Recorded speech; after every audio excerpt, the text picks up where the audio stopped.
She was sold by her father for being in a wheelchair, but a blind farmer took her in with love. Emily Thompson trembled as she held the pen between her fingers. Her father, Raymond, stood beside her at the kitchen table, with a stack of papers she knew would change her life forever. "Just sign this damn thing, Emily," Raymond shouted, slamming his fist on the old wooden table. "You don't have a choice anyway. 3 years and you still can't find anyone because of that cursed wheelchair, and now here's a man willing to take you as you are." Emily felt the tears burning her eyes. Ever since the car accident that left her in a wheelchair at 22, her life had become a constant nightmare. Raymond never missed a chance to remind her she was a burden, an extra mouth to feed, someone who only brought expenses and would never give anything in return. "Dad, please," she whispered. "I don't even know this man. How can you force me to marry a stranger?" "Stranger?" Raymond laughed bitterly. "Nathan Brooks owns one of the biggest apple orchards in the region. The man has money, girl, and on top of that, he's willing to pay a good sum just to have a wife. You should be thanking me instead of whining." What Emily didn't know was that behind this proposal lay a massive debt Raymond owed to loan sharks in town. He'd lost everything gambling and now needed money urgently to save his own life. The only way out he found was lying about his daughter in letters exchanged with lonely farmers in the area.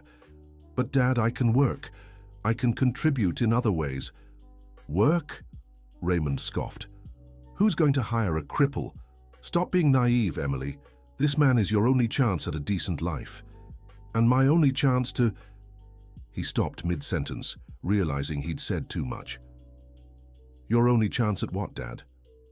Raymond looked away. Emily was starting to suspect there was more to this arranged marriage. Over the past few months, strange men had been coming to the house looking for him, always whispering on the porch. Raymond would get nervous, sweating cold, then take all his tension out on her. "Listen here, Emily," Raymond said, regaining his composure. "You sign these papers today or I'll have you committed to Pinewood Psychiatric Facility. I've got a medical report here saying you haven't been right in the head since the accident." Emily's eyes widened. "What report? I've never seen any doctor." "Oh, but you have." He smirked maliciously, pulling a folder from the cabinet. "Dr. Reynolds can confirm you have moments of aggression, delusions, dangerous behavior. It's all documented here." Emily's hands shook as she saw the papers. It was impossible, but there was her name, her forged signature, medical reports that never existed. Raymond had planned everything meticulously. "You're a monster," she murmured. "I'm a father trying to give a future to his useless daughter," he replied coldly. "Now sign or tomorrow you'll be locked away, and if you ever get out, if you even do, you won't have a home or family left." Emily knew she had no choice. Heartbroken, she signed the arranged marriage papers to Nathan Brooks, a man she'd never met, who lived on an orchard 200 miles away and who believed he was marrying a woman completely different from reality. 2 days later, Emily was being driven in an old pickup truck down the dirt road leading to the orchard. The driver, a silent man Raymond had hired, didn't speak a word to her the entire trip. Emily watched the landscape gradually shift, leaving behind the small town she'd always known for an increasingly wild and isolated countryside. Her wheelchair was tied in the truck bed, along with her single suitcase of clothes. Emily felt like cattle being led to slaughter. She knew nothing about Nathan Brooks, except that he had enough money to pay for a wife and lived alone on a massive apple orchard. When they finally arrived, the sun was already setting. The orchard was larger than Emily had imagined. There was a white 2-story main house with a wide porch decorated with potted plants. Surrounding it were several barns, pens, and an expanse of apple trees stretching as far as the eye could see.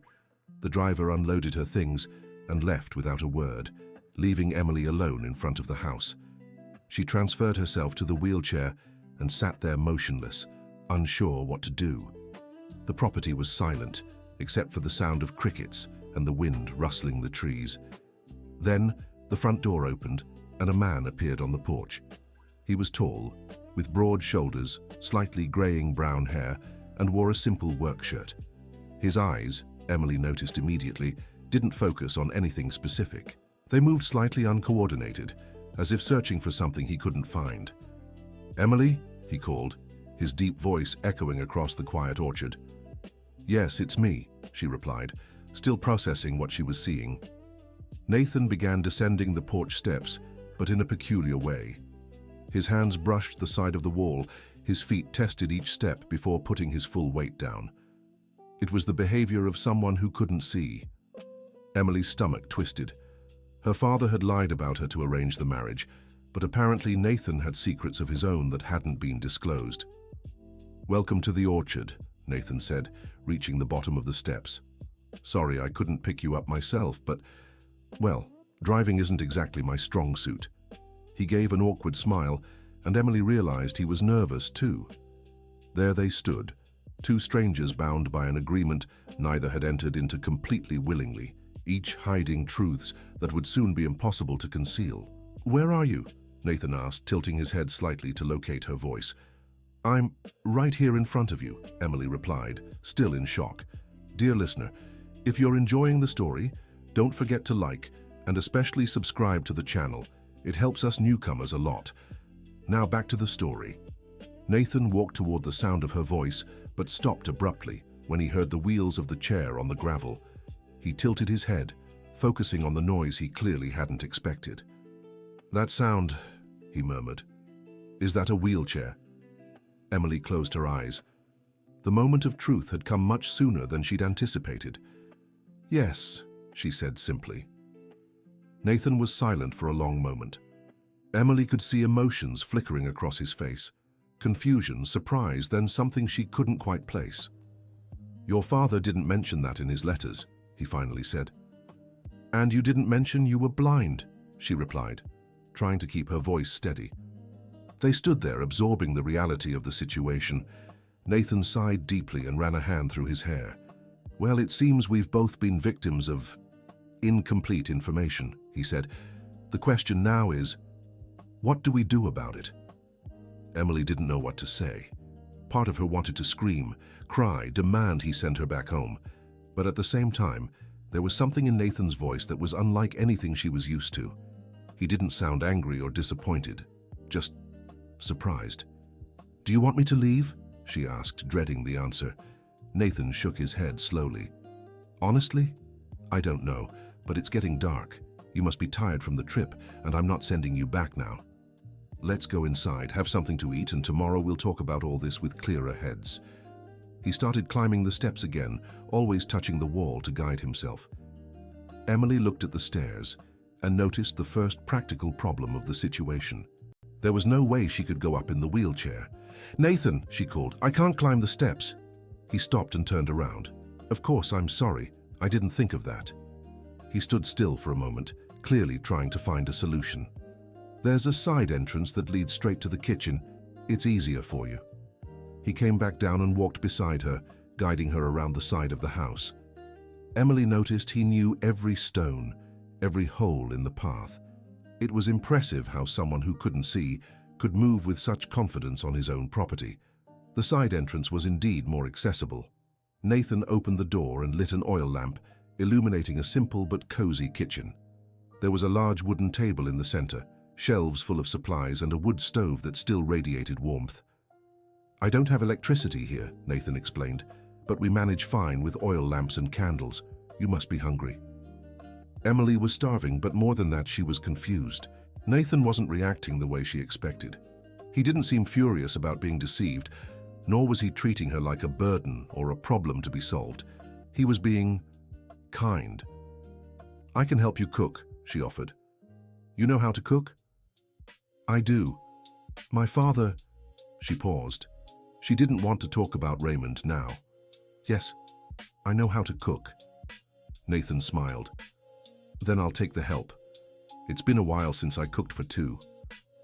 They worked together in the kitchen, and Emily was amazed by Nathan's skill. He knew exactly where every utensil and spice was. His hands moved with precision, as if he had a perfect muscle memory of every inch of that space. "How long have you lived alone here?" she asked while chopping vegetables. "About 5 years," he answered, stirring a pot on the stove. "My parents left the orchard to me. I tried hiring people to live here, but it never worked out. City folks don't adapt to country life, and country folks get uncomfortable around me." Because of the blindness? Because of the blindness, he confirmed, no bitterness in his voice. It's strange for people. They don't know how to act. They feel sorry for me, or they're afraid I can't do things. So I got used to living alone. Emily understood exactly what he meant. She had faced the same problems with the wheelchair. People either pitied her too much or were so uncomfortable they simply avoided her. Over dinner, the two talked more openly. Nathan shared that he had lost his sight gradually during his teenage years due to a degenerative disease. He'd had time to adapt, to learn to live without sight, to memorize every detail of the property. Emily, in turn, told him about the accident, how it had happened on a country road when she was returning from work in the city, how her life had changed completely, overnight. She didn't mention the details of her father's cruelty, but Nathan seemed to sense there was more to the story. "Why did your father arrange this marriage?" he asked gently. Emily hesitated. She didn't know if she should mention the debts, the threats, the desperation that had led Raymond to sell his own daughter. "He thinks I need someone to take care of me," she said, which wasn't exactly a lie. "And do you think so?" The question caught Emily off guard. No one had ever asked her what she thought about anything related to her future. "No," she answered honestly. "I manage fine on my own, I always have." Nathan nodded. "I figured. You don't seem like someone who needs looking after." After dinner, Nathan showed Emily the room that would be hers. It was simple, but clean and cozy. There was a single bed, a small dresser, and a window overlooking the apple orchard. "Tomorrow we can talk about, well, how this will work," Nathan said, standing in the doorway. "If it will work." Emily nodded, even though she knew he couldn't see her. "Thank you, Nathan, for not sending me away today." "You're welcome," he replied. "Good night, Emily." After he left, Emily was alone in her new room, trying to process everything that had happened. In less than a week, her life had completely changed. She had escaped an abusive, desperate situation and was now on a remote apple orchard, legally married to a man she barely knew. But for the first time in years, she didn't feel like a burden. Nathan had been kind, respectful, understanding. He had treated her limitations as something normal, not a tragedy or a source of shame. Maybe, just maybe, this bizarre situation could turn into something good for both of them. Emily woke the next morning to the sound of roosters crowing and the smell of fresh coffee coming from the kitchen. It took her a few minutes to remember where she was and how she'd gotten there. When reality settled in, she felt a mix of anxiety and curiosity about what the day would bring. She got dressed and went to the kitchen, where she found Nathan already preparing breakfast. He wore work clothes and looked ready to start his day on the orchard. "Good morning," he said, when he heard the wheels of her chair. "Sleep well?" "Yes, thank you," Emily replied. "Have you been up long?" "I always wake early," he explained, pouring coffee into 2 mugs. "The orchard doesn't run itself, and I like to get started while it's still cool." Emily watched Nathan move around the kitchen. He truly knew every inch of the space, never bumping into anything, never hesitating when reaching for an object. It was impressive and, at the same time, sad to imagine how long it must have taken him to memorize everything so perfectly. "Emily," Nathan said, sitting at the table, "we need to talk about our situation." "I know," she replied, bracing herself to be dismissed. "First, I want you to know I'm not angry with you or your father for, well, the incomplete information. I wasn't entirely honest in my letters either." Emily was surprised. "Why not?" Nathan sighed. "Because I knew if I mentioned the blindness, no one would agree to marry me. People fear the unknown, the different, and I was very lonely." His honesty struck Emily deeply. She understood exactly what he was feeling. "So what do we do now?" she asked. "Well, technically we're married," Nathan said, "but we don't have to. There's no real obligation between us. We can just live here as 2 people helping each other out." "How do you mean?" "You can stay here, have a roof over your head, food, safety. And it'd be nice to have company, someone to talk to share meals with. No strings attached beyond friendship." A wave of relief washed over Emily. You'd do that? Even knowing I can't help much with the orchard work. Who says you can't help? Nathan smiled. There's plenty you can do. And I can teach you about the orchard. You can teach me about how things work in your world, the seeing world. Nathan's offer was more generous than Emily could have imagined. She felt she was getting far more than she was giving, yet she also sensed he genuinely wanted her company. Are you sure? She asked. I do, but I want you to be sure too. This orchard is isolated, Emily. The nearest town is 50 kilometers away, and I can't take you there whenever you want.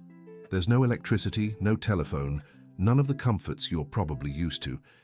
It's a simple life, sometimes even hard. Emily thought about the life she'd left behind, the constant humiliations from her father, the feeling of being a burden, the lack of future prospects. In comparison, the simplicity of the orchard seemed like paradise. I'd like to stay, she said firmly. The smile that spread across Nathan's face was genuine and warm. Then it settled. Welcome officially to the orchard, Emily. The first few days were an adjustment for both of them. Nathan showed Emily around the property, explaining how each part of the operation worked. There were the apple trees, their main source of income, a vegetable garden where they grew produce for themselves, and a few animals, chickens, pigs, and 2 dairy cows. Emily was impressed by Nathan's independence. He managed everything alone, using adaptations he'd developed over the years. Ropes and guide wires helped him navigate the farther paths. He used sound and tactile markers to orient himself, and he'd created precise routines for every task. How do you manage the apple trees without seeing? She asked one day, as they walked between the rows. It's easier than it seems, Nathan explained, touching the leaves of a tree. You learn to feel the plants. Sick leaves have a different texture. Ripe fruit makes a specific sound when you shake it. And after years of doing the same thing, you develop an intuition. Emily began to understand that Nathan had developed a completely different way of perceiving the world. He used all his other senses far more keenly than any sighted person. Can you teach me? She asked. Of course. But why do you want to learn? Because I want to really help, not just stay here doing nothing. Emily's determination clearly moved Nathan. All right, but we'll start slow. They developed a routine that worked for both of them. Emily took care of the house, the kitchen, and the garden, tasks she could manage perfectly from her chair. Nathan tended to the apple trees and larger animals, but Emily began helping with smaller chores. It was a process of discovery for both. Emily learned she was capable of far more than she'd imagined, and Nathan found that having a partner made the work more efficient and much more enjoyable. At night, they talked on the porch. Nathan told stories about what the orchard had been like before, about his parents, about the challenges of running everything alone. Emily spoke about her life before the accident, about the dreams she'd had to abandon, about how she was rediscovering who she was in this new place. Dear listener, if you're enjoying the story, please take a moment to like and especially subscribe to the channel. It helps us a lot as we're just starting out. Now continuing. It was during one of these nighttime talks that Emily told Nathan the truth about her father and how she'd been forced into marriage. She'd kept it to herself, afraid Nathan would get angry or decide to send her away, but she felt he deserved the full truth. He threatened me with forced commitment, she said, watching Nathan's expression grow more serious. He even had fake doctor's papers. I had no choice. Nathan was silent for a long time after she finished. Emily began to regret speaking, fearing she'd ruined the good relationship they'd built. Emily, he finally said, I'm so sorry you went through that. No one should ever be treated that way by a father, or by anyone. You're not mad that I didn't tell you sooner? No, I'm mad at your father for doing that to you, he answered firmly, and I'm mad at myself for not realizing there was more to the story. You couldn't have known. Yes, I could.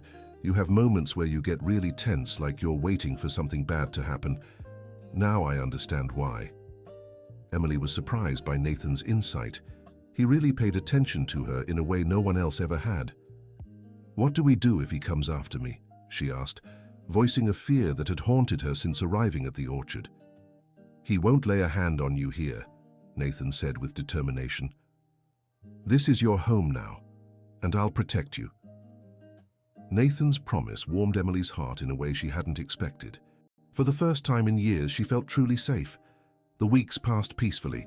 Emily and Nathan developed an efficient partnership and a genuine friendship. They laughed together, worked together, and discovered they had more in common than they'd imagined. Both were resilient people who had learned to adapt to difficult circumstances. Both valued simplicity and honesty, and both had a sense of humor that helped them face daily challenges. Emily was happy for the first time in a long while. She woke up every day with purpose, felt useful and appreciated, and was discovering skills she hadn't known she possessed. Life at the orchard was simple but fulfilling. Then everything changed.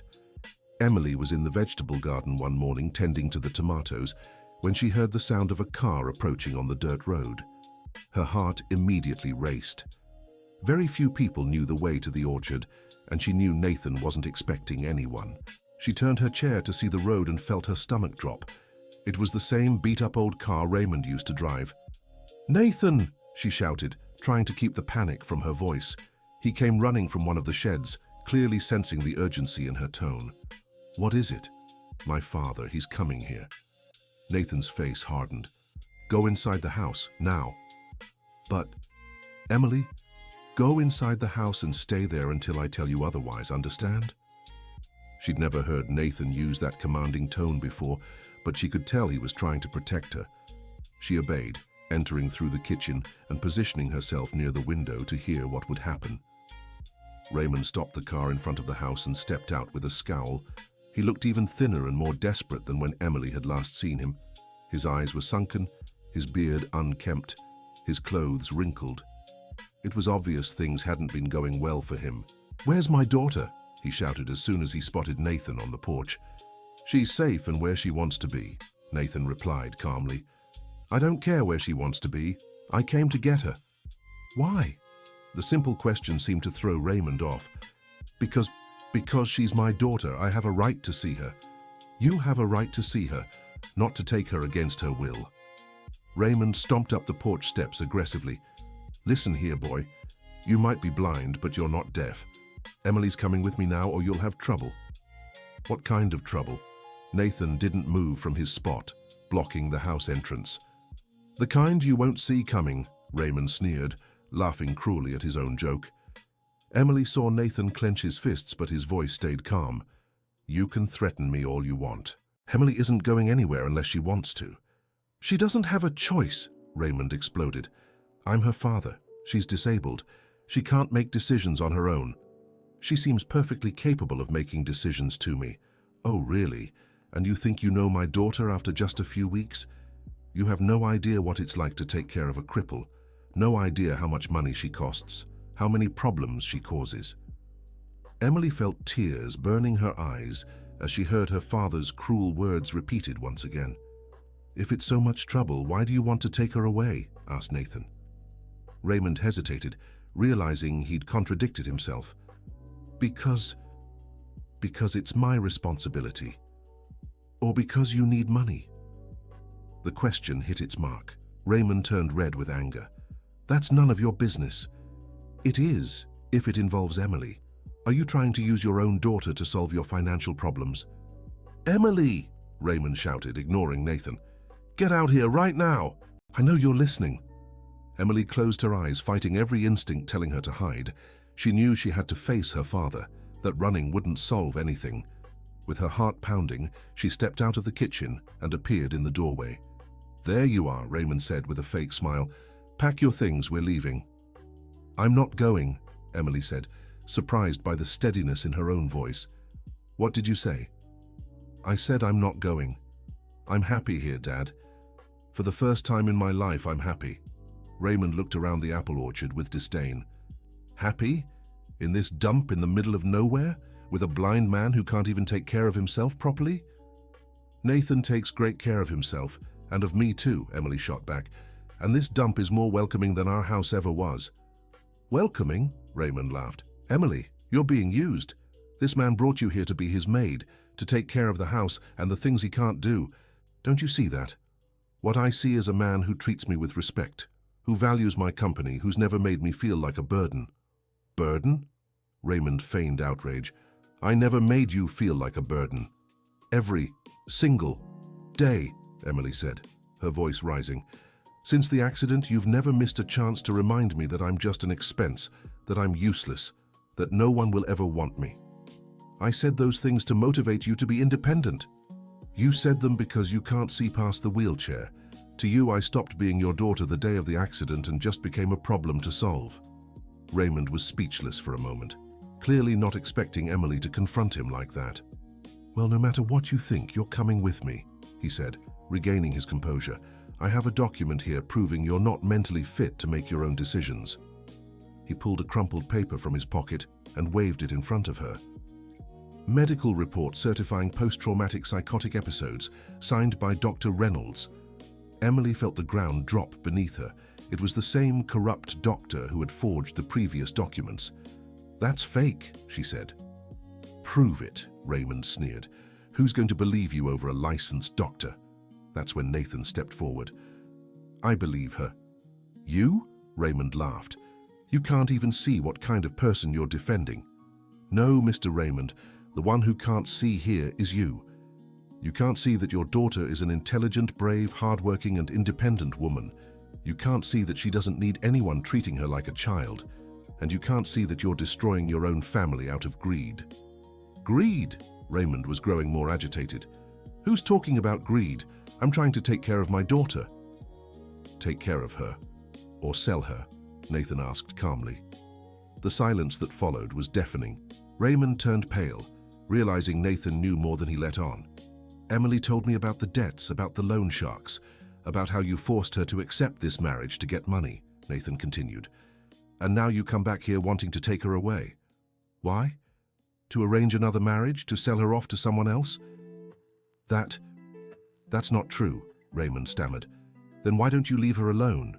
If you really care about her well-being, why not let her stay where she's happy? Raymond looked from Nathan to Emily, clearly searching for an answer he didn't have. The truth was, he urgently needed money to pay off his debts, and Emily was his only bargaining chip.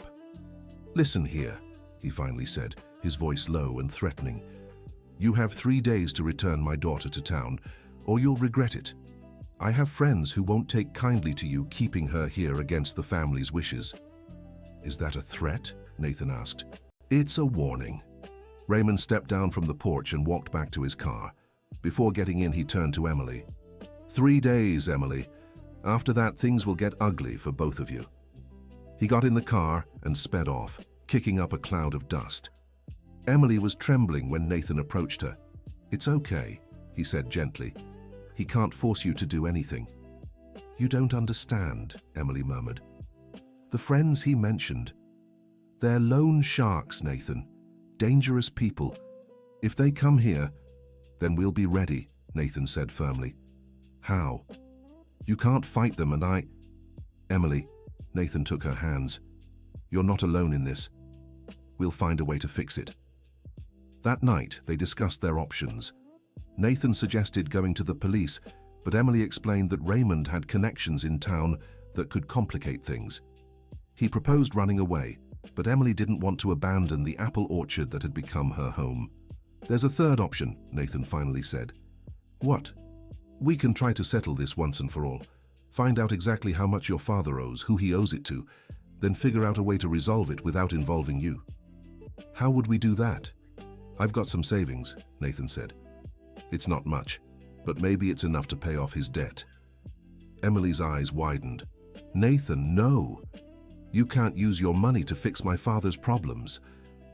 Why not? Because it's not fair. Because he doesn't deserve it. Because he'll just get into more trouble because you're worth it, Nathan said simply. His words made Emily burst into tears. No one had ever shown her she was worth sacrificing for.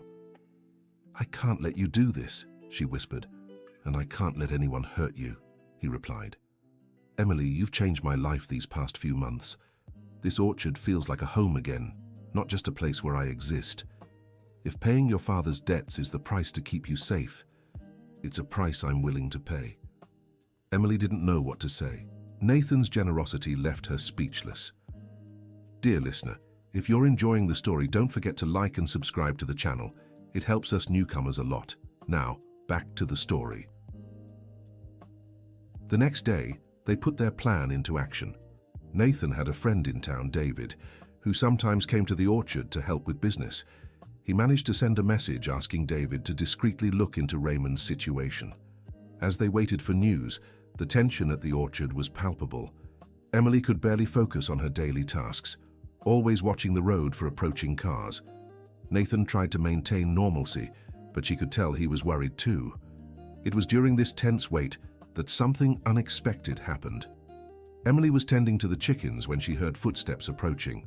Her heart raced, fearing it might be Raymond returning early, but when she looked up, she saw a girl walking down the road. She was a child of about 10, thin with dirty clothes and messy hair. She walked slowly, as if exhausted, and glanced around cautiously.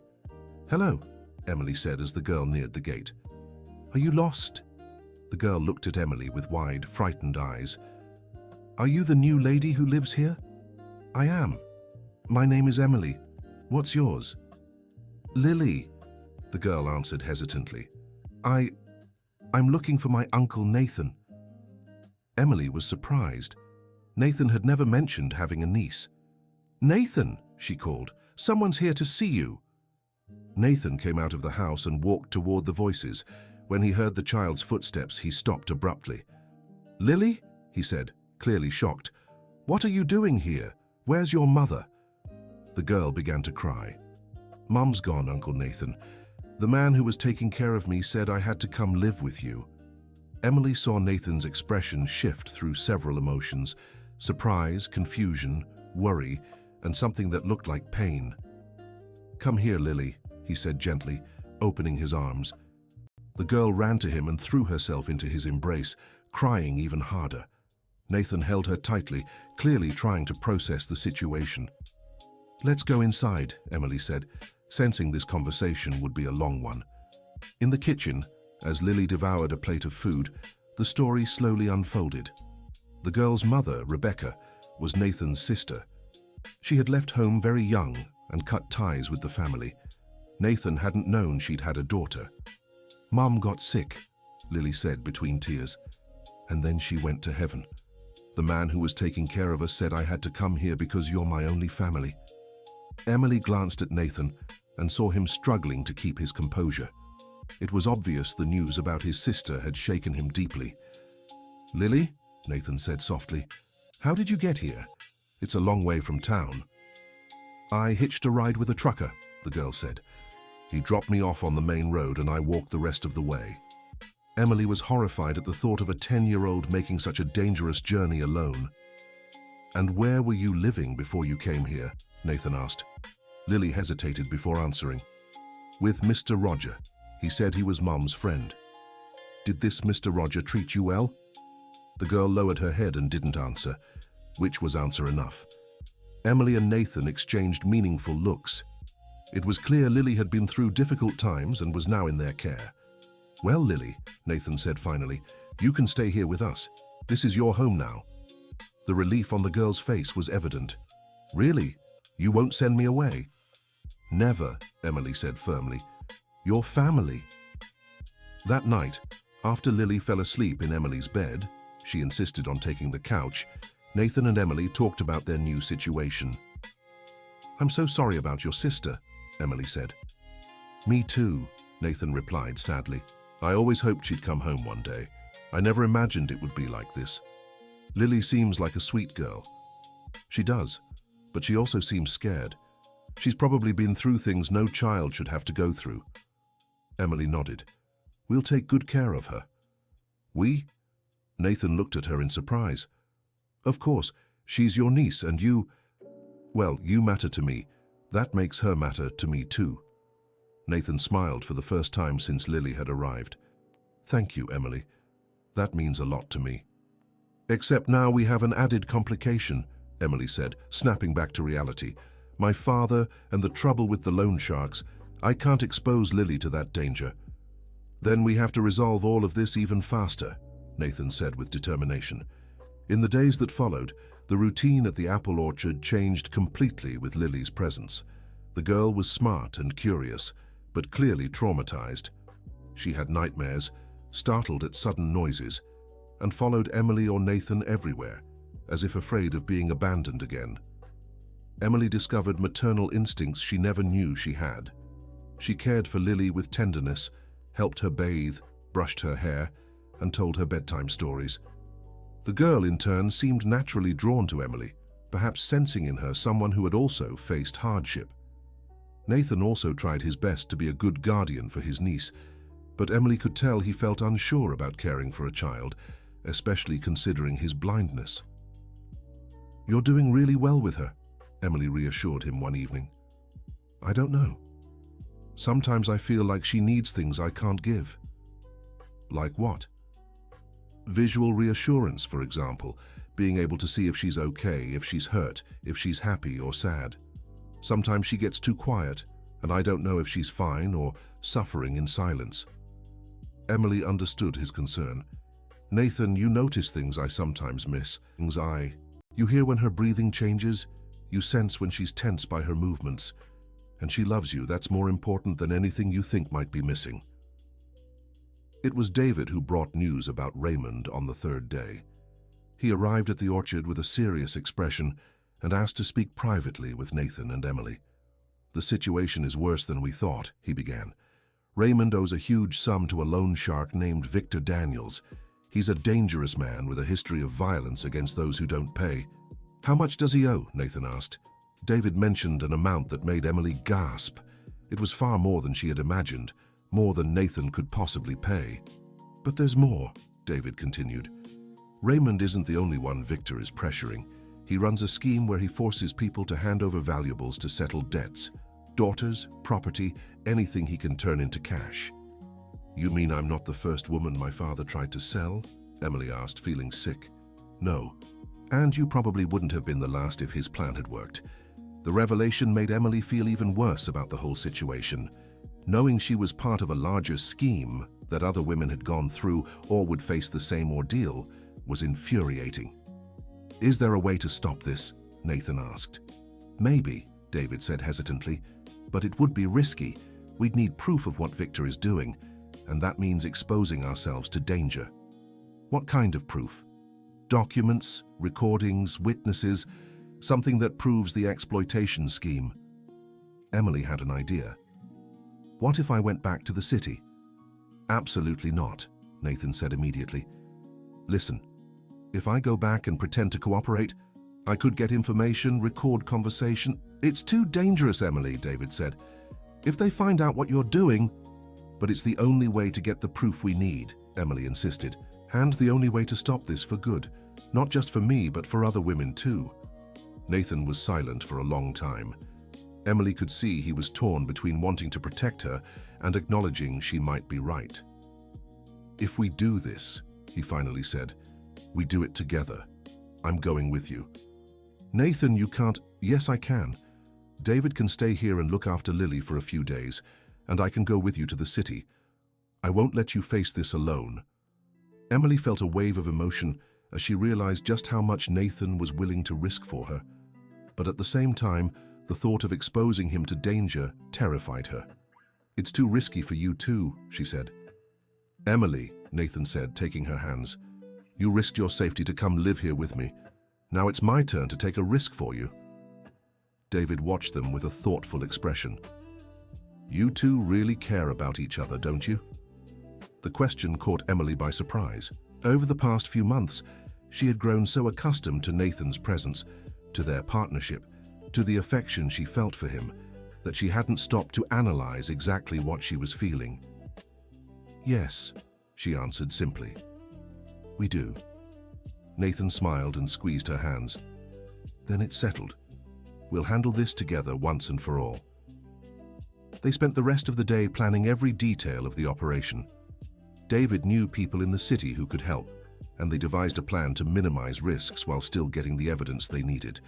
That evening, Emily and Nathan explained the situation to Lily in simple terms, saying they'd need to travel for a few days, but would return soon. "Do you promise you'll come back?" the girl asked, her eyes brimming with tears. "We promise," Emily said, hugging her. "You'll stay here with David. Take care of the animals, and when we get back, we'll celebrate everything working out." "What if it doesn't?" Emily looked at Nathan, who answered firmly, "It will, Lily, because we won't give up on our family." The word family echoed in Emily's mind. That's what they had become without her even realizing it. An unconventional family formed by unusual circumstances, but a real one all the same. The next day, Emily and Nathan set off for the city. It felt strange for Emily to return to the place where she had been so unhappy, but this time she wasn't alone. Nathan held her hand the entire trip, offering silent strength and support. They stayed at David's place and began putting their plan into action. Emily reached out to Raymond, pretending she'd changed her mind about coming home. She said she'd fought with Nathan and was willing to cooperate with her father's plans. Raymond was suspiciously happy at the news, confirming Emily's worst fears about his motives. He arranged a meeting for the next day, saying he had interesting opportunities to present to her. Meanwhile, Nathan and David worked behind the scenes, contacting people who could testify against Victor Daniels and searching for other cases similar to Emily's. The meeting took place at a bar on the outskirts of town. Emily arrived with a small recorder hidden under her blouse, her heart pounding. Raymond was accompanied by two men she didn't know. "Emily," Raymond said with a fake smile, "so glad you've come to your senses. These are my friends, Victor and Derek." Emily recognized Victor from David's description. A tall, strong man with scars on his face and cold eyes. Derek seemed like just a thug. "So you're the famous Emily," Victor said, looking her up and down in a way that made her skin crawl. "Your father's told me a lot about you." "Oh, has he?" Emily tried to keep her voice steady. "He said you're an obedient girl who knows when to help the family," Victor continued. "Is that so?" Emily nodded, not trusting her own voice. "Great, because I have a friend who owns an apple orchard even bigger than your ex-husband's, and he's looking for a wife. He's willing to pay very well for the company of a woman like you." "How much?" Emily asked, trying to sound calculating. Victor named a sum that was even larger than Raymond's debt. Emily realized they weren't just trying to settle the debt, they were looking to profit from the situation. "And if I refuse?" she asked. "Oh, but you won't," Victor said with a sinister smile. "Because if you do, your father here will have to pay the debt another way. And trust me, you won't like the alternatives." "What alternatives?" "Well, when someone can't pay what they owe, sometimes they have to pay with other things. A hand, a foot, sometimes even their whole life," Derek said, speaking for the first time. Emily felt a chill down her spine. They were making outright threats of violence. "And it's not just your father you should worry about," Victor continued. "I heard you've got a little girl living with you now. Pretty child, from what I've been told. It'd be a shame if something happened to her." The mention of Lily made Emily's blood boil. "You wouldn't dare lay a finger on her." "Of course we wouldn't," Victor said with false innocence. "As long as you cooperate, that is." Emily realized they'd fallen into a trap far worse than they'd imagined. This wasn't just about her or Raymond's debt. They were threatening her entire new family. "When do you need an answer?" she asked, buying time. "You have until tomorrow to decide," Victor said. "After that, things will get complicated for everyone you love." The meeting ended there, but Emily had managed to record everything. The threats, the blackmail, the references to other similar cases. It was enough evidence to expose their criminal scheme. When she returned to David's house, she was shaking with nerves and fury. "Did you get it?" Nathan asked the moment she walked in. "I did," she replied, holding up the recorder. "But there's a problem. They know about Lily. They're threatening to hurt her if I don't cooperate." Nathan's face went pale. "We have to go back to the orchard, now." "We can't," David said. "If you leave town now, it'll look like you're running. That'll make them come after you." "Then what do we do?" Emily asked desperately. "We use the recording to report them officially," David said. "I have a contact at the police station, someone I trust. With this evidence, they can arrest Victor and Derek." "What if there's not enough time? What if they go after Lily before the arrest?" "I've thought of that," David said. "I have friends near the orchard who can keep an eye on the roads, warn us if they see anything suspicious." It was risky, but it seemed like their only option. They spent the night organizing everything, contacting the police, preparing the formal complaint. The next morning, when Victor called for Emily's answer, She said she needed one more day to say goodbye to Nathan and pack her things. Victor didn't like the delay, but agreed to wait until evening. Meanwhile, the police operation was being set up. The plan was to arrest Victor and Derek when they came to take Emily to meet the supposed new buyer. Everything seemed to be going smoothly until David got a call that changed everything. "They're not waiting," he said, hanging up with a panicked expression. "My contact near the orchard just warned me. 3 cars are headed there now." Emily felt her world collapse. "Lily, we have to get there before them," Nathan said, already standing. "It's impossible," David said. "They left way ahead of us. They're probably almost there by now." Emily began to cry desperately. The thought that Lily might be hurt because of her was unbearable. "Wait," David said suddenly. "There's something we can try. The main road to the orchard crosses a narrow bridge over the river. If we can get there before them and block the passage." "How?" asked Nathan. "I know the bridge guard. He can fake some technical issue, an emergency repair, anything to delay them." It was a slim chance, but it was all they had. They rushed to the car and headed toward the bridge, while David called the guard to explain the emergency. The race was frantic. Emily clutched Nathan's hand tightly, both silently praying they'd make it in time. When they finally spotted the bridge, they saw Victor's cars stopped on the other side, clearly frustrated by the blockade. The bridge guard, an older man named Old Man Jenkins, was doing an excellent job pretending there was an urgent technical problem preventing vehicles from passing. "How long can you hold them off?" David asked when they reached the bridge. "Not long," Old Man Jenkins replied. "They're getting aggressive.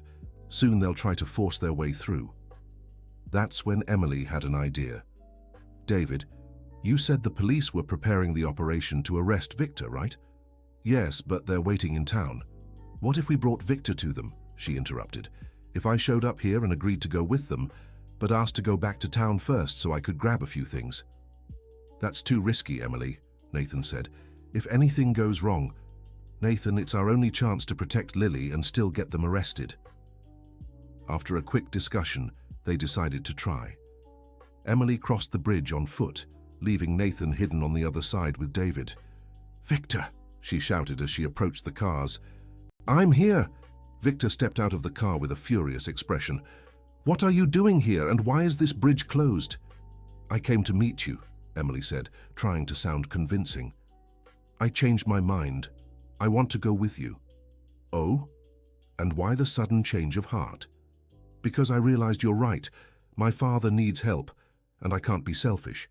But I need to go back to town first, grab some clothes, say a proper goodbye to Nathan." Victor eyed her suspiciously. "And why can't you get those things at the orchard?" "Because I left everything at my father's house when I got married. I barely took anything to the orchard." It was a lie, but it sounded plausible. Victor quickly spoke to Derek before answering. "Fine, but no tricks. Anything strange and the little girl alone at the orchard will pay for it." The comment confirmed they really did have plans for Lily, which only made Emily more determined to stop them. They headed back to town with Emily riding in Victor's car. The whole way she discreetly texted David, updating him on their location. When they reached town, the police were waiting. The operation went perfectly. Victor, Derek, and the third man were caught red-handed, based on the recordings Emily had made and the additional evidence the investigation had uncovered. Raymond was also arrested as an accomplice in the exploitation scheme. When he saw Emily being escorted by police as a protected witness, not as a victim to be handed over, the realization that he'd been fooled was clear on his face. "You betrayed me!" he shouted as he was put into the squad car. "I'm your father!" "You stopped being my father the day you sold me," Emily replied calmly. With the criminals arrested and the evidence presented, Emily was finally free from the threats. But her first concern was getting back to Lily as quickly as possible. The trip back to the orchard was very different from the way there. Emily and Nathan were exhausted but relieved. David accompanied them, wanting to make sure everything was all right. When they arrived at the orchard, they found Lily playing in the yard, seemingly unaware of anything that had happened. Emily's relief was so overwhelming that she got out of the chair and crawled across the ground to hug the girl. "Emily! Nathan!" Lily shouted, running toward them. "You're back! We're back, my dear. Emily said, holding her tightly. "And now we'll never have to be apart again." That night, after Lily had fallen asleep and David had left for town, Emily and Nathan finally had time to process everything that had happened. "It's over," Emily said, still barely able to believe it. "Yes, it's over," Nathan agreed. "You were so brave, Emily. I don't know if I would have had the courage to do what you did. I did what anyone would do for family." "Family," Nathan repeated thoughtfully. "That's what we are, isn't it?" Emily looked at him, at the man who had started as a stranger in an arranged marriage and had become the most important person in her life. "Yes, we're a family." "Emily," Nathan said, his voice growing more serious, "there's something I need to tell you, something I've been feeling for a while but never had the courage to say." Emily's heart raced. "What is it?" I've fallen in love with you." The words hung in the air for a moment. Emily felt tears burning her eyes, but this time they were tears of happiness. "Nathan," she whispered. "I know you might not feel the same," he continued quickly. "I know our situation is complicated, that we started as strangers, that you might see our relationship as just friendship." "Nathan," she interrupted, cupping his face in her hands, "I've fallen in love with you too." The smile that spread across Nathan's face was the most beautiful Emily had ever seen. He kissed her gently, a kiss full of tenderness and the promise of a future. "So we're staying together?" he asked. "For real this time, not out of obligation or arrangement, but by choice?" "Forever," Emily answered. "You, me, and Lily, our chosen family." The months that followed were the happiest of Emily's life. The orchard thrived with the three of them working together. Lily adjusted completely to life in the countryside, helping care for the animals and bringing joy and laughter to every day. Emily and Nathan found that their mutual feelings made everything easier and more meaningful. They worked side by side during the day and talked for hours at night, planning their future, sharing dreams, building a true life together. The girl had become the heart of the family, connecting Emily and Nathan in an even deeper way. She called Emily Mommy Emily and Nathan Daddy Nathan, creating bonds that went far beyond blood or legal roles. One day during apple harvest season, Emily made a discovery that would change their lives once again. She had been feeling strange for a few weeks, unusually tired with morning sickness. When she told Nathan about the pregnancy, he was silent for so long that she began to worry. "Nathan," she called softly. "A baby," he murmured, still processing the news. "We're having a baby. Are you happy?" Nathan scooped her into his arms and spun her around, laughing with pure joy. "I'm more than happy. I'm complete." Lily was overjoyed at the news that she would have a little brother or sister. She immediately started planning how she would help care for the baby, what stories she would tell, and what games they would play together. During her pregnancy, Emily marveled at how Nathan cared for her. He anticipated her needs, made adjustments to ensure her comfort, and spoke to the baby every night, telling stories about the apple orchard and the family waiting for them. The baby was born on a spring dawn, with the help of a local midwife. He was a healthy boy with his father's brown hair and his mother's expressive eyes. "What should we name him?" Nathan asked, cradling their son with reverent care. "Gabriel," Emily said without hesitation. "Ethan Brooks Thompson." "Why Gabriel?" "Because it means God's messenger. And I believe he's a gift, a confirmation that we made the right choices, that our family has been blessed." Lily couldn't stop staring at her baby brother, asking endless questions and offering to help with everything. She had found her place in the world, and that place was beside her chosen family. Years later, Emily often found herself watching her family on Sunday afternoons. Nathan on the porch, telling stories to Ethan as the boy played at his feet. Lily, now a confident and caring teenager, helping in the kitchen or tending to the animals, the thriving apple orchard around them, the result of their hard work and the love they had poured into it. She thought about how her life had completely changed, how that arranged marriage, which had begun as her worst nightmare, had become the greatest blessing of her life. She reflected on how two people rejected by the world for their differences had found in each other not just acceptance, but celebration of what made them unique. The wheelchair that had once symbolized limitation was now simply part of who she was, no more or less important than any other trait. Nathan loved her completely, wheelchair and all, and had taught the children to see her the same way. His blindness, which some might have seen as an obstacle, had instead become one of the things Emily most admired about him. His unique way of perceiving the world, his ability to see through other senses, his strength and adaptability, it all inspired her daily. Together they had built something beautiful, a family founded on love, mutual respect, acceptance of differences, and the determination to create happiness despite and because of their unique circumstances. One especially peaceful afternoon, as Emily tended the garden and watched Nathan teach Ethan to recognize the different sounds of the orchard, she reflected on the journey that had brought them here. From despair to love, from rejection to acceptance, from isolation to family, from limitation to freedom. She had learned that sometimes the best things in life come disguised as tragedy, that true love doesn't see flaws but wholeness, and that a family doesn't need to be conventional to be perfect. As the sun began to set, painting the sky in gold and pink, Emily wheeled herself to the porch where her family had gathered. "How was your day?" she asked, as she did every evening. "Perfect," Nathan replied, as he always did, "because you were in it." Ethan ran into her arms, excitedly telling her everything he had learned from his father. Lily joined them, sharing her plans for the next day. There, on that simple porch of an apple orchard in the countryside, was everything Emily had ever dreamed of having. Unconditional love, a family who cherished her, a purpose that fulfilled her, and a bright future ahead. She looked at Nathan and smiled. He couldn't see her smile, but he always knew when she was happy, perhaps by the tone of her voice, the way she breathed, or that special connection they had built over the years. "What are you thinking about?" he asked. "I'm thinking about how lucky we are," she replied, "about how what started as the worst day of our lives turned into the beginning of the best life we could have." "Do you regret anything?" Nathan asked. Emily thought for a moment. Did she regret the suffering she had endured? Did she regret the hardships Nathan had faced? Did she regret the trauma Lily had lived through before coming to them? "No," she finally said. "I don't regret a thing, because everything we went through brought us here, and here is exactly where I want to be."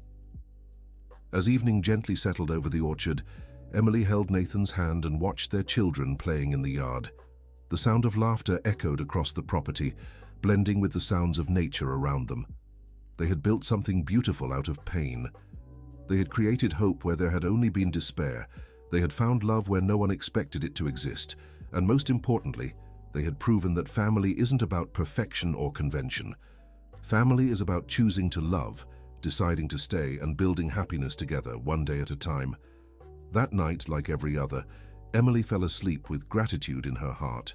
Gratitude for Nathan, for Lily, for Ethan, for the orchard that had become their home, and for the unlikely circumstances that had brought them all together. She had learned that true love sees no limitations, only possibilities, and that sometimes, when everything seems lost, it's exactly when life is preparing to give us everything we truly need. The end. Now tell us, what did you think of this story of resilience and love? Do you believe Emily made the right decisions?